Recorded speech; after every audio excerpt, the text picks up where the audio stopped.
ಈಗ ಅಲ್ಲಿ ಊರ ಹೆಸರು ಹೇಳಲ್ಲ, ಇನ್ನೊಂದು ಐತೆ 9ನೇದು ಪ್ರೆಗ್ನೆಂಟ್ ಆಗ್ಯಾವ. ಆಯ್ತಮ್ಮ ಹೋಗ ಆಯ್ತು ಇರ್ಲಕ್ಕ 8 ಮಂದಿ ಆರಾಮಕ್ಕ, ಮಗಳಿಗೆ ಮತ್ತೊಂದು ಮಗು ಆಗ್ಯಾವ. ಮದರಕಲ್ ಗ್ರಾಮದಲ್ಲಿ ಉಚಿತ ಮಹಿಳಾ ಕ್ಷೇಮ ತಪಾಸಣೆ ಶಿಬಿರ. ದೇವದುರ್ಗ ತಾಲೂಕಿನ ಮದರಕಲ್ ಗ್ರಾಮದಲ್ಲಿ ಜಿಲ್ಲಾ ಆರೋಗ್ಯ ಮತ್ತು ಕುಟುಂಬ ಕಲ್ಯಾಣ ಇಲಾಖೆ people to people health foundation ಅನುಷ್ಠಾನಗೊಳಿಸಿರುವ ಜಿಎ ಹೆಲ್ತ್ ಕೇರ್ ಮತ್ತು ಪ್ರಾಥಮಿಕ ಆರೋಗ್ಯ ಕೇಂದ್ರ ಗಬ್ಬೂರು, ಸಮುದಾಯ ಆರೋಗ್ಯ ಮಂದಿರ ಮದರಕಲ್ ಆಶ್ರಯದಲ್ಲಿ ಉಚಿತ ಮಹಿಳಾ ಕ್ಷೇಮ ತಪಾಸಣೆ ಶಿಬಿರ ನಡೆಯಿತು. ಗಬ್ಬೂರು ಪ್ರಾಥಮಿಕ ಆರೋಗ್ಯ ಕೇಂದ್ರದ ವೈದ್ಯಾಧಿಕಾರಿ ಸಿದ್ದಮೇಶ್ ರವರು ಮಾತನಾಡಿ, ಈ ಸಂಸ್ಥೆಯು ನಿಮ್ಮ ಗ್ರಾಮಕ್ಕೆ ಬಂದು ರಕ್ತದೊತ್ತಡ, ಸಕ್ಕರೆ ಕಾಯಿಲೆ, ಕಣ್ಣು ಮತ್ತು ಹಲ್ಲಿನ ತಪಾಸಣೆ ಕೈಗೊಂಡು ಔಷಧವನ್ನ ಉಚಿತವಾಗಿ ವಿತರಿಸಲಾಗುತ್ತಿದ್ದು, ಗರ್ಭಿಣಿ ಮಹಿಳೆಯರಲ್ಲಿ 11ರಷ್ಟು ರಕ್ತ ಇರಬೇಕು, ರಕ್ತಹೀನತೆ, ಬಾಲ್ಯ ವಿವಾಹ ತಡೆ ಮತ್ತು ಕುಟುಂಬಕ್ಕೆ 2 ಮಕ್ಕಳು ಹೊಂದಬೇಕು ಎಂಬ ಸರ್ಕಾರವು ಉಚಿತ ಚಿಕಿತ್ಸೆಯ ಜೊತೆಗೆ ಉಚಿತ ರಕ್ತ ಪರೀಕ್ಷೆ, ಸ್ಕ್ಯಾನಿಂಗ್ ಮತ್ತು ನಗು ಮಗು ವಾಹನವಿದೆ. ಗ್ರಾಮೀಣ ಜನರಲ್ಲಿ ಆರೋಗ್ಯ ಜಾಗೃತಿ ಮೂಡಿಸುವ ನಿಟ್ಟಿನಲ್ಲಿ ಉಚಿತ ತಪಾಸಣೆ ಶಿಬಿರ ಏರ್ಪಡಿಸಲಾಗುತ್ತಿದೆ. ಕಾಯಿಲೆ ಪತ್ತೆಯಾದಲ್ಲಿ ಗಬ್ಬೂರು ಆಸ್ಪತ್ರೆ, ರಾಯಚೂರಿನ ರಿಮ್ಸ್ ಆಸ್ಪತ್ರೆಯಲ್ಲಿ ಚಿಕಿತ್ಸೆಯನ್ನ ಕೊಡಲಾಗುತ್ತೆ. ಆರೋಗ್ಯದತ್ತ ಕಾಳಜಿ ವಹಿಸುವುದು ಅತ್ಯವಶ್ಯಕವಾಗಿದೆ. ಎಲ್ಲರೂ ಸದ್ಬಳಕೆ ಮಾಡಿಕೊಳ್ಳಬೇಕು ಅಂತ ಹೇಳಿದ್ರು.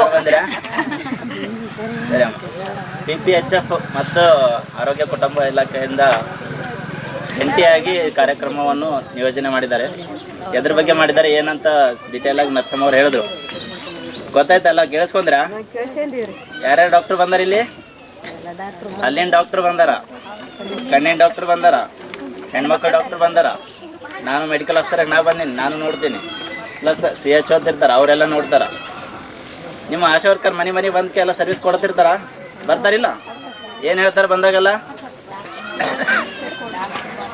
BP ಶುಗರ್ ಬಗ್ಗೆ ಹೇಳ್ತಾರ, ಕಫದ ಬಗ್ಗೆ ಕೇಳ್ತಾರ, ಬಂದಾಗೆಲ್ಲ ಸಪೋರ್ಟ್ ಮಾಡ್ತಿರಿಲ್ಲ ಅವರಿಗೆ. ಇನ್ನೊಂದು TB ಬಗ್ಗೆ ಹೇಳ್ತೀನಿ, ಕಫ ಬಗ್ಗೆ ಕೇಳ್ತಿರ್ತಾರೆ ಆಶಾ ವರ್ಕರ್ ಬಂದು ಏನಂತ ಕೇಳ್ತಾರ? ಕಫ ಕೊಡೋರು ಅಂತ ಕೇಳ್ತಾರೆ. ಯಾರ ಸಲ ಅಂತ ಕೇಳ್ತಾರ? ಅವ್ರ ಸಲ ಅಂತ ಕೇಳ್ತಾರ, ನಿಮ್ಮ ಸಲ ಅಂತ ಕೇಳ್ತಾರ. ಅದ್ರಲ್ಲಿಂತ ಯಾರು ನಾಚ್ಕೊಳ್ಳೋದಿಲ್ಲ, ಏನಿರಲ್ಲ. ಅಕಸ್ಮಾತ್ ನೀವು ಹಂಗೆ ಬಿಟ್ರೆ ಅಂದ್ರೆ ಒಬ್ಬರ್ಲಿಂತ ಒಬ್ರಿಗೆ ಹರಡಿ ಊರು ತುಂಬ ಹರಡಿಬಿಡ್ತದೆ. ಅದು ಅದೇನು ದೊಡ್ಡ ರೋಗ ಅಲ್ಲ. 6 ತಿಂಗಳು ಗುಳಿಗೆ ತೊಂದ್ರೆ ಸಾಕು, ಕ್ಯೂರ್ ಆಗ್ತದೆ. ಹಂಗಾಗಿ ಆ ಕಡೆ ಎಲ್ಲ ಈಗ ನೀರು ಜಾಸ್ತಿ ಸ್ಟೋರ್ ಮಾಡಿ ಇಟ್ಕೋಬಾರ್ದು. ಡಬ್ಬಿ ತುಂಬಿ ಅದಕ್ಕೆ ಮೇಲ್ಗಡೆ ಮುಚ್ಚಬೇಕಮ್ಮ, ಕವರ್ ಮಾಡಬೇಕು. ಎದಕ್ಕೆ ಮಾಡಬೇಕು? ಗಾಮಿ ನೋಡ್ತೀರಾ ಕೊಂದ್ರಗೊಳ್ಳತ್ತ ನಿಮ್ಮ ಊರಾಗ? ಜಗ್ಗ್ಯಾವ ಇಲ್ಲ? ಎದಕ್ಕೆ ಬರ್ತಾವು? ನೀರು ಸ್ಟಾಕ್ ಇಟ್ಕೋಬೇಡ್ರಿ. ಹೊಲ್ದಾಗೆಲ್ಲ ಇದು ಮಾಡ್ತಾರಲ್ಲ, ಅದ್ರ ಸಲ ಬರ್ತಾವ. ಈಗ ನೀವು ಅಟ್ಲೀಸ್ಟ್ ಮನ್ಯಾಗಾರ ನೀರು ಸ್ಟಾಕ್ ಇಡ್ಲಾರ್ದಂಗೆ ಮ್ಯಾಗ ಕವರ್ ಮಾಡೋ ಥರ ಮಾಡಬೇಕು. ಅದರ್ಲಿಂತ ನಿಮಗೆ ಡೆಂಗು, ಮಲೇರಿಯಾ, ಚಿಕನ್ ಗುನ್ಯಾ ಇಂಥವೆಲ್ಲ ಬರಲ್ಲ. ರಕ್ತಹೀನತೆ, ರಕ್ತ ಎಷ್ಟದಕ್ಕೆ ಆದ್ರೆ 7, ರಕ್ತ ಎಷ್ಟದಕ್ಕೆ ಆದ್ರೆ 8, ಯಾರು 10 ಮ್ಯಾಗೆ ಇರಲ್ಲ. ಮಿನಿಮಮ್ಮೇ ಗರ್ಭಿಣಿ ಅಂದರೆ ಎಲ್ಲ ಹೆಣ್ಮಕ್ಳಲ್ಲಿ 11ರಿಂದ 12 ಮಿನಿಮಮ್ ಇರಬೇಕು.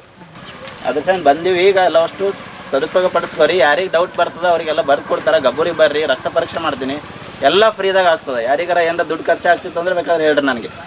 ಎಲ್ಲ ರಿಮ್ಸಿಗ್ನಾಗೂ ರಿಮ್ಸ್ ಕಳಿಸ್ಕೊಟ್ಟು ಫ್ರೀದಾಗ ಫೆಸಿಲಿಟಿ ಮಾಡ್ತೀವಿ.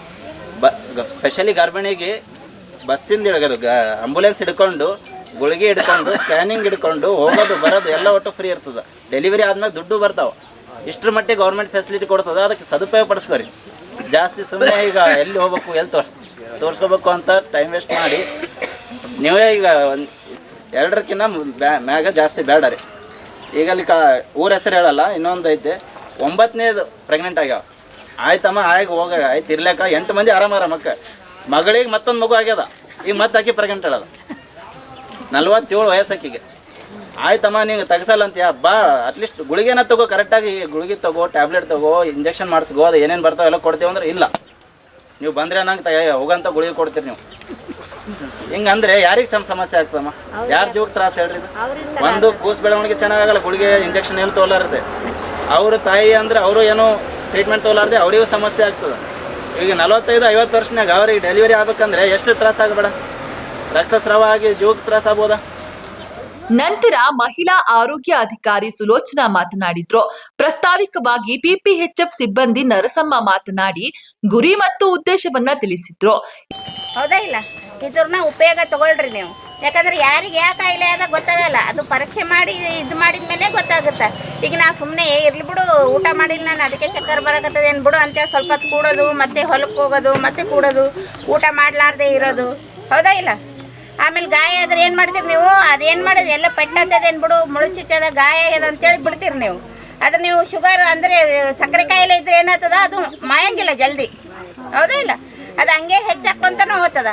ನಿಮಗೆ ಅದ್ರ ಬಗ್ಗೆ ಮಾಹಿತಿ ಇರಂಗಿಲ್ಲ, ಹೌದಿಲ್ಲ? ನೀವು ತೋರಿಸಿರಲ್ಲ, ಚೆಕ್ ಮಾಡಿಸಿರಲ್ಲ. ಅದೇನು ಮಾಡ್ತದೆ, ನೀವು ಹಳ್ಳಿ ಇದ್ರಾಗ ವಾತಾವರಣದಾಗ ಏನಾಗಿರ್ತದ, ನೀವು ವಯಸ್ಸಾದವ್ರೇನು ಹಳೆ ಮಂದಿ ಇರ್ತಿರಲ್ಲ, ಇವೆಲ್ಲ ನಮ್ಮ ಕಾಲಕ್ಕೆ ಏನಿತ್ತು, ಸೂಜಿ ಇರಲಿಲ್ಲ, ಡಬ್ನ ಇರಲಿಲ್ಲ. 10 ಮಕ್ಕಳು ಹಾಡ್ತೀವಿ ನಾವು, ಒಂದು ಸೂಜಿ ಮಾಡಿಸ್ಕೊಂಡಿಲ್ಲ, ಒಂದು ಡಬ್ನ ಮಾಡಿಸ್ಕೊಂಡಿಲ್ಲ. ನಾವು ದವಾಖಾನಿಗೆ ಹೋಗಿಲ್ಲ, ದವಾಖಾನೆ ಮಾರಿನೇ ನೋಡಿಲ್ಲ, ನಮ್ಗೆ ದವಾಖಾನೆ ಯಾವ ಊರಾಗ ಎಲ್ಲೇ ಐತೆ ಅಂತೇಳಿ ಅಂತ ಇದ್ರೆ, ಹೌದಿಲ್ಲ? ಹಾಗಾಗಿ ನೀವು ಅಲಕ್ಷ್ಯ ಮಾಡ್ತೀರಿ. ಅಲಕ್ಷ್ಯ ಮಾಡಬೇಡ್ರಿ, ಯಾಕಂದ್ರೆ ಇವತ್ತು ನಾಳೆ ಕಾಲಮಾನ ಸೂಕ್ಷ್ಮ ಇದೆ. ಈ ಉಚಿತ ತಪಾಸಣಾ ಶಿಬಿರದಲ್ಲಿ ಮಹಿಳೆಯರಿಗೆ ಮೆಹಂದಿ ಕಾರ್ಯಕ್ರಮ, ಪೌಷ್ಟಿಕ ಆಹಾರ ಸೇವನೆಯ ಬಗ್ಗೆ ಜಾಗೃತಿಯನ್ನ ಮೂಡಿಸಲಾಯಿತು. ಈ ಸಂದರ್ಭದಲ್ಲಿ ಇನ್ನೋರ್ವ ಮಹಿಳಾ ತಜ್ಞರು ಡಾಕ್ಟರ್ ವೈದ್ಯ ರವೀಂದ್ರ, HIO ದಂತ ತಜ್ಞರು ಮನೋಜ್, CHO ಶ್ರವಣ ತಾರ, PPHF ಸಿಬ್ಬಂದಿ ನಾಗರತ್ನ, ಸಲ್ಮಾನ್ ರಸಮ್ಮ, ಪ್ರಭಾಕರ್, ಆಶಾ ಮತ್ತು ಅಂಗನವಾಡಿ ಕಾರ್ಯಕರ್ತೆಯರು ಇದ್ದರು.